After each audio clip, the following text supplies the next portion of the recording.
Yo what is up, क्या हाल है। आज हम रिव्यू करने वाले हैं the obstacle is the way by Ryan Holiday, the ancient art of turning adversity to advantage. Since stoicism is on the peak of popularity in India, so I thought हम भी बहती गंगा में हाथ धो ही ले बहन चो। आ जाओ सारे, बैठ जाओ आराम से, कॉफ़ी पॉपकॉर्न ले आओ, स्टार्ट करते हैं।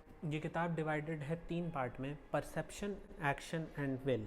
First part is perception. Perception के अंदर Ryan holiday talks about how you can see a certain problem, and Ryan takes multiple examples to explain his point, but one of the examples I like was John D. Rockefeller in 1857 depression. John D. Rockefeller ने जब देखा कि ओ ये तो गलत scene हो रहे हैं, he looked at the adversity like from an education perspective, कि मैं उससे सीख क्या सकता हूँ, मैं उसको उस चीज़ को लेके आगे कैसे बढ़ूँ।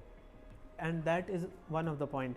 And to maintain your perspective, maintain your composure in the time of adversity, you need to control your nerves, because you cannot give into emotion. And Ryan Holiday is not making a point that you can't feel emotions.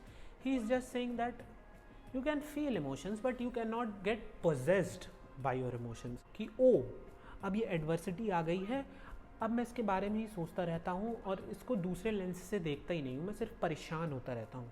It's a reasonable point to make, because a lot of people get paralyzed when adversity announces itself. And one of the points Ryan also makes is prepare for uncertainty, कि जब एक problem खुद को announce करे तुम्हारे सामने, उसके बारे में सोच के चलो कि सबसे बुरा हो क्या सकता है। If the worst possible case announces itself in front of you, you are not paralyzed. For example, जब कैट्स एक नई टेरिटरी में जाती हैं, सो दे मैप द टेरिटरी, मतलब उस हर जगह देखती हैं कि क्या सब सही है, क्या सब सही है, कहीं कोई डेंजर तो नहीं है।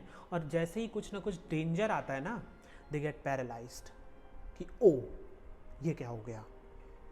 And that is the point. जैसे तुम छोटे बच्चों को 3 years old 4 year old who doesn't know a lot of things about the world, और जब तुम उनको एक जगह पर अकेले छोड़ दोगे, अननोन जगह पर, जैसे शॉपिंग मॉल में तुमने उनको अकेला छोड़ दिया, they will instantly start crying because they fucking don't know what's going on.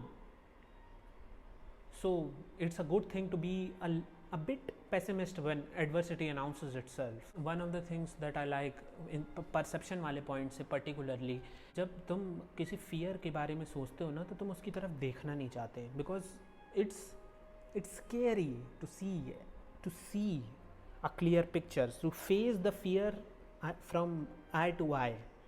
It's really hard, and this is the point that Ryan Holiday makes, कि when adversity announces itself, precisely describe it, because इतनी बड़ी adversity है मगर वो सच में इतनी ही है, पर तुमने उसको अपने दिमाग में इतना बड़ा बना रखा है। तो और अगर तुम उसको प्रिसाइजली डिस्क्राइब कर दोगे ना, सो इट्स लेस स्केरी। और फिर उसके बाद जब तुम उसको प्रिसाइजली डिस्क्राइब कर दोगे ना, तब तुम्हें लगेगा कि ओ ये चीज़ें मेरे कंट्रोल में हैं, ये चीज़ें मेरे कंट्रोल में नहीं है। जो मेरे कंट्रोल में नहीं है मैं उनका कर भी कुछ नहीं सकता, तो मैं उसके बारे में सोचूंगा नहीं, मगर जो ये चीज़ें जो सामने मेरे कंट्रोल में है, मैं उनको चेंज करने की कोशिश कर सकता हूँ।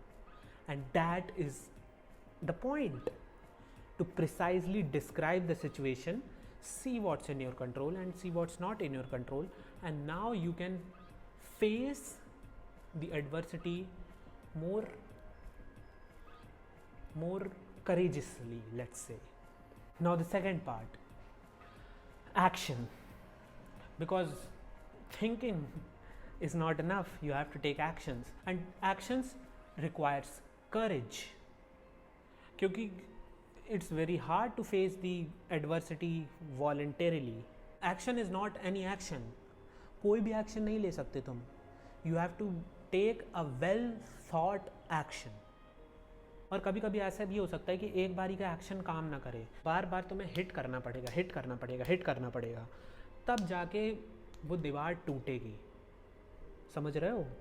और हो सकता है कि एक बारी में ना काम बने, तो तुम्हें दूसरा कुछ सोचना पड़ेगा। अगर एक छोटे हथौड़े से दीवार नहीं टूट रही है तो तुम्हें जेसीबी बुलानी पड़ेगी ना। ऐसा तो नहीं है कि ओ छोटे हथौड़े से दीवार नहीं टूट रही, अब तो भाई मैं कुछ कर ही नहीं सकता। You have to think from a different perspective.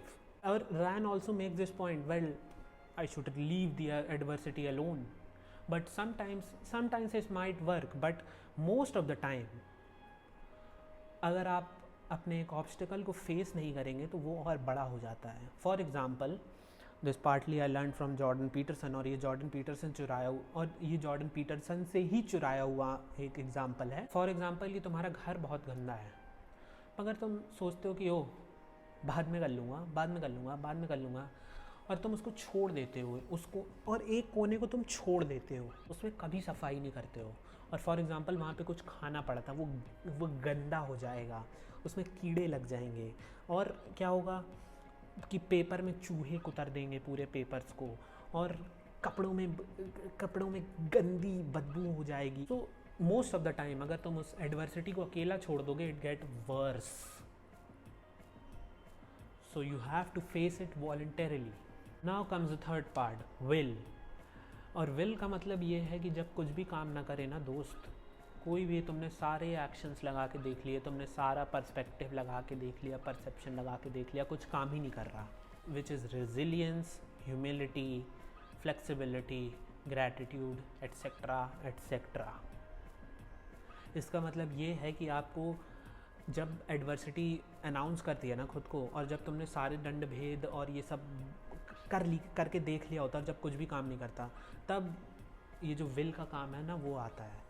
One of the ways to strengthen your will that Ryan talks about is building your inner fortress और सिटिडेल। और इसका मतलब ये है कि जब हैप्पी टाइम हो, जब तुम्हारी ज़िंदगी में कोई बड़ी एडवर्सिटी नहीं हो, तब तुम प्रिपेयर करो एडवर्सिटी के लिए, तब तुम अपने इनर सेल्फ के ऊपर काम करो। मेडिटेशन माइट हेल्प, और जर्नलिंग माइट हेल्प, और अपने फिजिकल सेल्फ को भी स्ट्रॉन्ग रखो।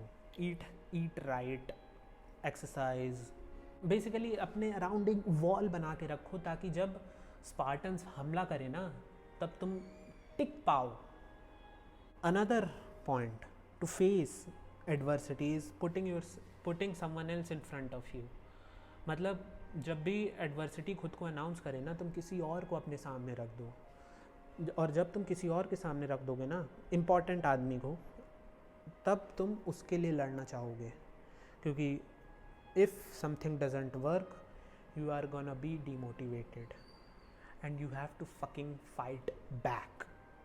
जो दो और कॉन्सेप्ट जो मुझे पसंद आए इस किताब से, विल के सेक्शन से, was amor fati and memento mori, I think.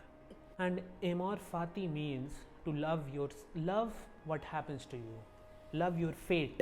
तुम्हें ये नहीं सोचना चाहिए कि सिर्फ मेरे ही साथ ये क्यों हुआ, तुम्हें ये सोचना चाहिए कि ठीक है मेरे साथ हुआ, I have to accept it, I like it, I don't certainly like it, but I have to accept it, और अब मैं इसके लिए क्या कर सकता हूँ।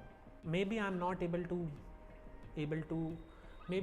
able to articulate it better, but basically point ये है कि अगर जब तुम्हारे साथ जो भी हो रहा है, अच्छा हो रहा है, बुरा हो रहा है, तुम्हें खुद को उस चीज़ को एक्सेप्ट करना पड़ेगा, and then you have to fight back. Because if you don't accept something is broken, you can't fix it. So first you have to accept it what's broken, and then maybe you can fix it. Now memento mori, remember your death, remember that you are finite, remember that you are limited, remember that you are mortal. You are not a fucking infinite being, you are mortal, and you can die anytime, and that can add a sense of urgency to act again, because death is the ultimate fear. You can always remember that कोई ना कोई सड़क के बगल में, या दारू के ठेके के बगल में, या किसी सिगरेट वाले के बगल में, या शराब या पुल के नीचे कोई ना कोई है जो तुमको 20 से 25 हज़ार रुपये में मारने के लिए तैयार है। And if you remember that, you are gonna fucking act like it's very urgent. And in the last part Ryan Holiday कहता है कि तैयार रहो दूसरा ऑब्स्टिकल फेस करने के लिए. Prepare to act again. One of my favourite quotes from the book is when you overcome a certain obstacle that life throws at you, it's basically saying that you are worthy of more, and that is a really profound idea. So ये था obstacle is the way का review, या फिर basic teachings जो मुझे अच्छी लगी, और इसका लिंक मैं डिस्क्रिप्शन में दे दूंगा. रायन हॉलिडे के चैनल डेली स्टोइक का भी लिंक डिस्क्रिप्शन में होगा. It's a fucking great channel, you can check it out if you want to learn more about stoicism. और अगर आपको स्टोइसिज्म के बारे में और जानना है, you can read the great Stoics. But या that was the review. Definitely check out Ryan Holiday's channel and this book and his new book the courage is calling का भी मैं डिस्क्रिप्शन में लिंक डाल दूंगा. एंड लाइक शेयर सब्सक्राइब करके जाना. सालों 90% लोगों ने सब्सक्राइब नहीं कर रखा. And now I will see you in the next one. Goodbye.